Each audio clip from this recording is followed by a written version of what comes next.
Is VOA News. I'm Joe Palca. Sri Lanka still reeling from the impact of the deadly Easter Sunday explosions has banned women from wearing face veils. The ban, implemented under an emergency law, went into effect Monday, and shop owner Nazar Mohammed thinks it's a good idea. This is for our good, I think.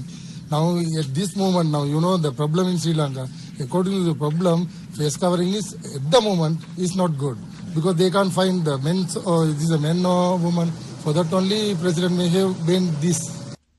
Reuters reports that the top body of Islamic scholars supports the measure on a short-term basis. A week after the Eastern Sunday bombings, there are still some questions whether political rifts led to security lapses. Reuters' Joe Brock reports. The public here had felt, after 10 years of peace following the civil war, that this was a calm place where tourists were welcome and it was a country changed. Unfortunately, these attacks have instilled fear back into these communities and mistrust with their political leadership.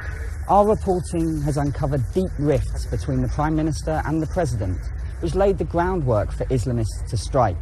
Spain's governing centre-left socialists won the country's election on Sunday. Penny Dixon has more for VOA. While the socialists won the election, they must seek backing from smaller parties to maintain power. The country's far-right party rode an unprecedented surge of support to enter the lower house of parliament for the first time in 4 decades. With 99% of ballots counted, the socialists, led by Prime Minister Pedro Sanchez, won 29% of the vote, capturing 123 seats in the 350-seat Congress of Deputies. The new far-right Vox party made its national breakthrough by capturing 10% of the vote, which would give it 24 seats. Penny Dixon, VOA News. This is VOA News. Indonesia's General Election Commission on Monday said that 296 election workers have died, mostly due to illness related to fatigue from working long hours and counting millions of paper ballots manually. More than 7 million people were involved in the counting and monitoring of the April 17th election. Dr. Ari Farial Sayam, the head of the medical faculty at the University of Indonesia, said the manual counting system required officials to work all night in bad conditions, including wind, rain, and heat. He said that when something happens to officers, it is due to fatigue, physical and psychological. The Indonesian Election Commission said in a press release that it plans to provide 36 million rupiah in compensation for each worker who died. That's approximately $2,500. Iranian Foreign Minister Mohammad Javad Zarif is accusing the United States of trying to bring Iran to its knees and overthrow its government by seeking to thwart its international oil trade. U.S. National Security Advisor John Bolton, appearing on Fox News Sunday, said the U.S. goal is not regime change, but a change in behavior, specifically an end to Iran's nuclear weapons program and ballistic missile testing.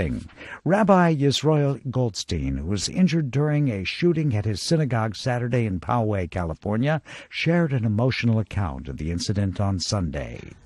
My congregation was gathered outside here, and I said, I got to do something.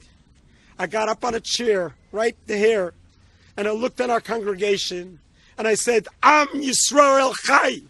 We are a Jewish nation that will stand tall. We will not let anyone or anything take us down. The 19-year-old suspect has been booked into custody on 1 count of murder in the first degree and 3 counts of attempted murder in the first degree. A second disaster unfolded on Sunday in northern Mozambique in the wake of Cyclone Kenneth as raging floodwaters killed 1 person and began to cut off the region's main city of Pemba from the outside world. Some 160,000 people were at risk, with more torrential rain forecast for the days ahead. Pemba resident Urbai Banu was awakened by heavy rain on Sunday morning. She told reporters that around 6 a.m. local time she was awakened to find water already up to her knees, and things continued to get worse. This was the first time in recorded history that the southern Africa nation has been hit by 2 cyclones in 1 season, again raising concerns about climate change. For more on all these stories, visit our website at voanews.com. I'm Joe Palca, VOA News.